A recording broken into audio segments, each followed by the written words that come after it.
YCP అభ్యర్థుల ప్రకటనకు రంగం సిద్ధమైంది. రాబోతున్న శాసనసభ, లోక్సభ ఎన్నికల్లో పోటీ చేసే వైసీపీ అభ్యర్థులను సీఎం జగన్ నేడు ప్రకటించబోతున్నారు. ఉదయం 10:45 తాడేపల్లి నివాసం నుంచి బయలుదేరి సీఎం ఇడుపులపాయకు చేరుకుంటారు. ముందుగా తన తండ్రి వైఎస్ఆర్ ఘాట్ వద్ద ప్రత్యేక ప్రార్థనలు నిర్వహించి ఆశీస్సులు తీసుకుంటారు. అనంతరం 1 గంటకు ఎమ్మెల్యే, ఎంపీ అభ్యర్థులను ప్రకటించబోతున్నారు.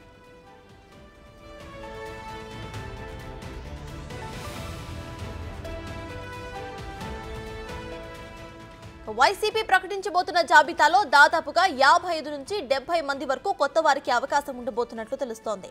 ఇప్పటికే 33 మంది సిట్టింగ్లకు మొండితే చూపిన అధిష్టానం సుమారు 55 నియోజకవర్గాల్లో మార్పులు చేర్పులు చేసింది. ఇప్పటి వరకు ప్రకటించిన 12 జాబితాల్లో 115 నుంచి 120 మంది వరకు సిట్టింగ్లకే ఛాన్స్ ఇచ్చింది.